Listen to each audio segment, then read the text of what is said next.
Pertanyaan pertama saya, sebenarnya teologi pembebasan itu apa? Nah, teologi pembebasan itu bisa juga diartikan sebagai teologi yang berorientasi praksis untuk menggerakkan gereja dari pekerjaan amal yang sederhana menuju peran yang lebih aktif dalam memajukan keadilan sosial. Artiannya adalah hakikat gereja itu ialah untuk membantu orang-orang miskin dan juga berfokus pada pentingnya keadilan sosial, bukan hanya di spiritualnya saja. Oke, tentu saya sependapat gereja pasti memberikan perhatian kepada orang-orang miskin.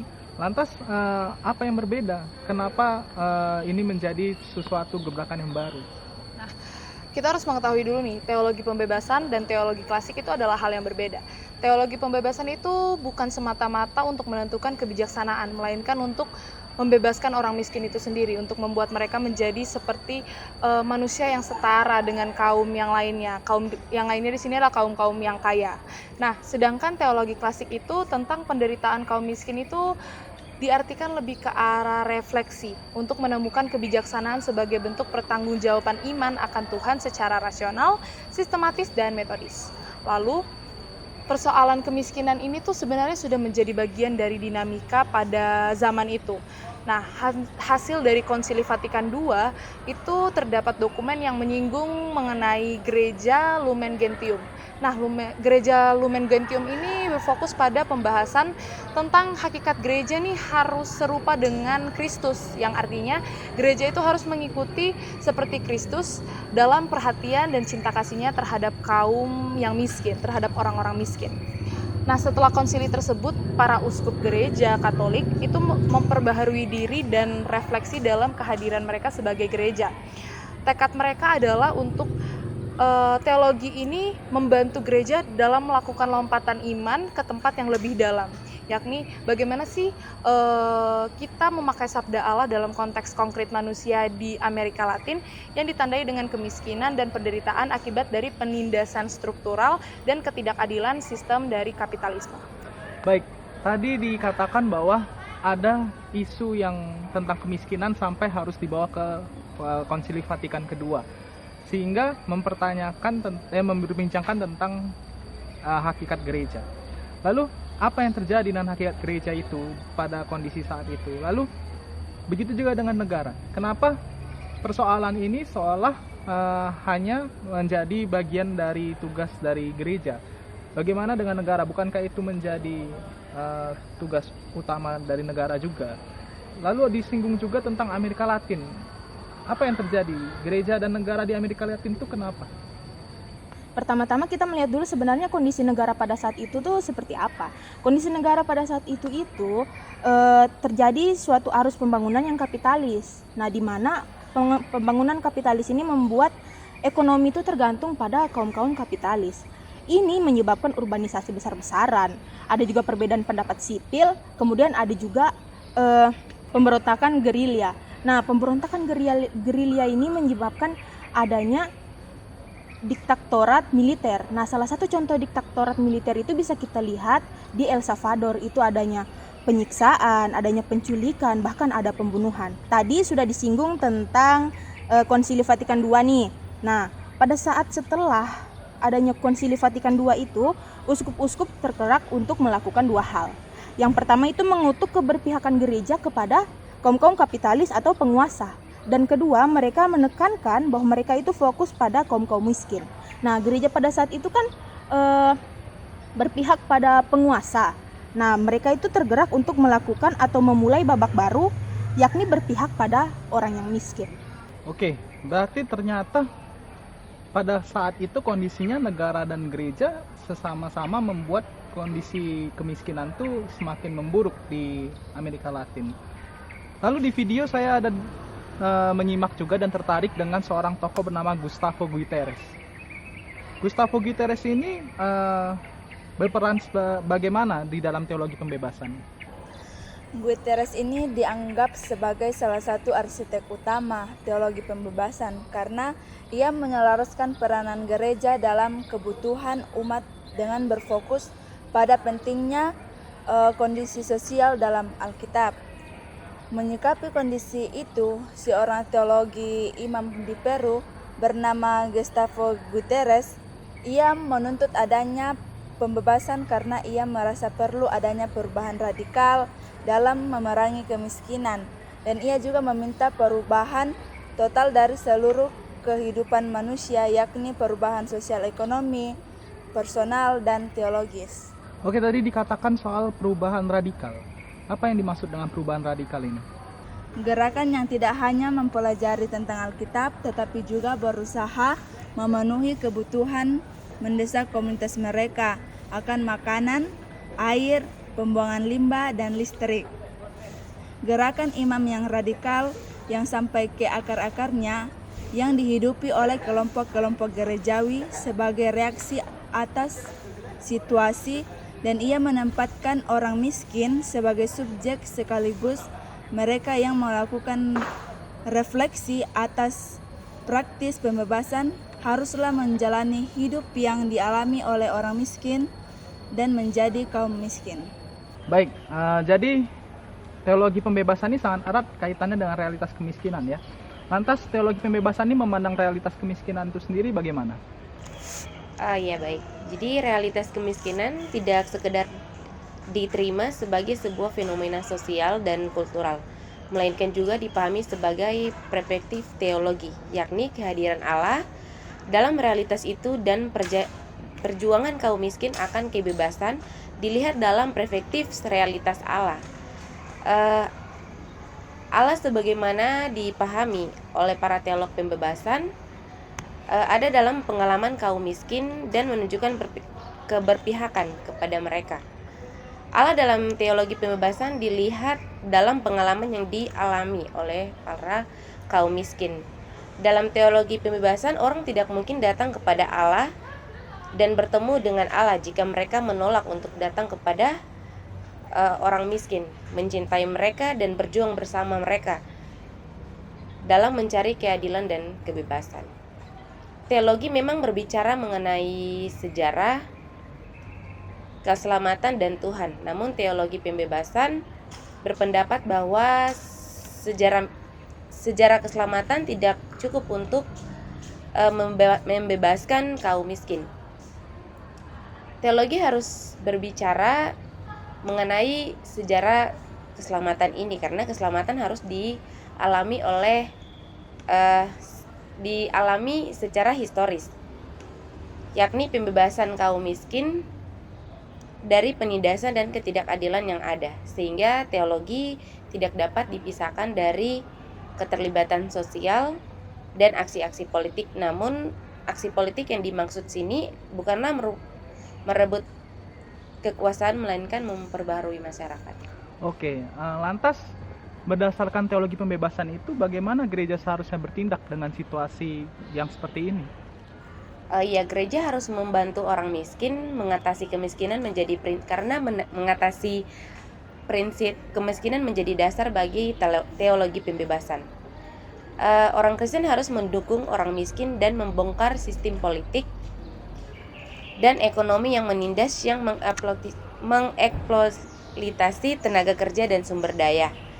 Mereka memandang Yesus sebagai pembebasan yang selalu berpihak pada orang miskin.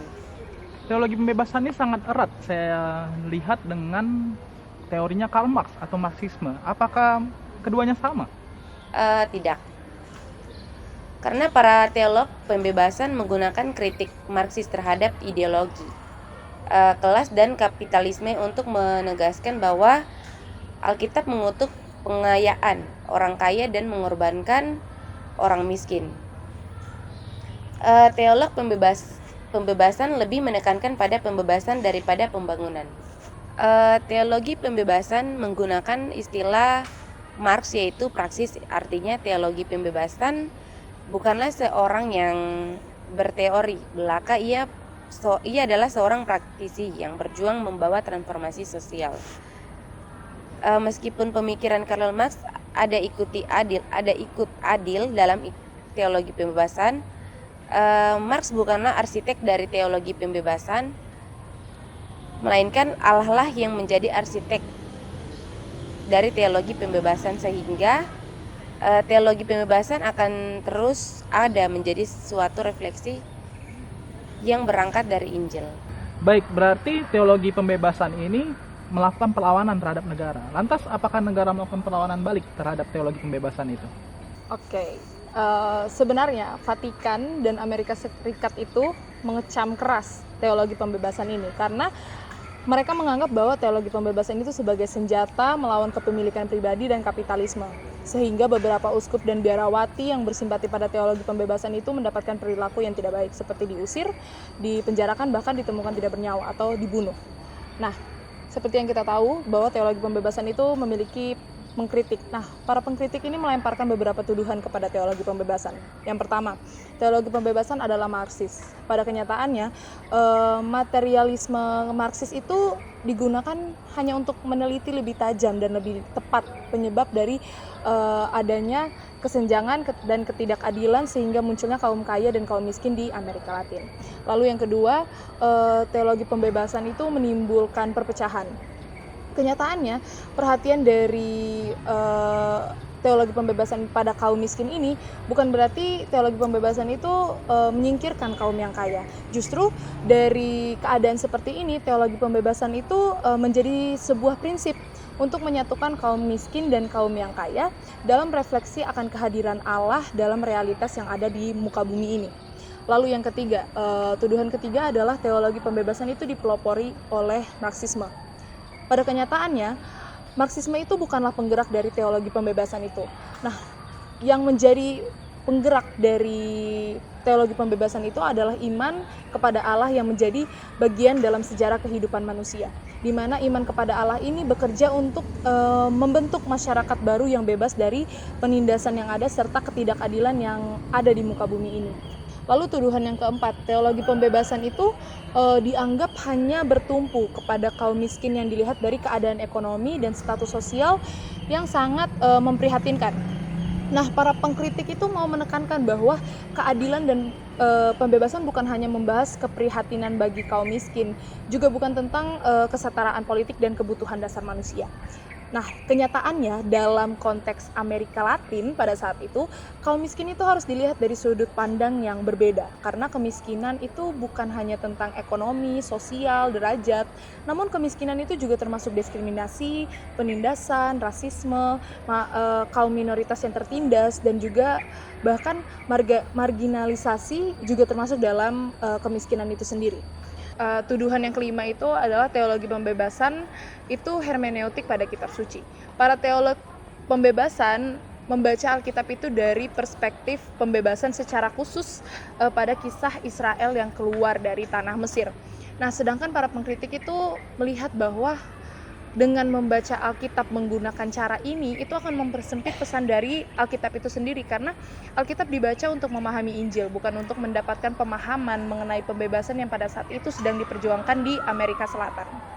Oke, berarti ternyata kritik-kritik yang banyak itu ditujukan kepada teologi pembebasan bisa dibalas oleh teolog-teolog pembebasan dengan bertanggung jawab, dengan alasan-alasan yang bisa melawan kritik itu.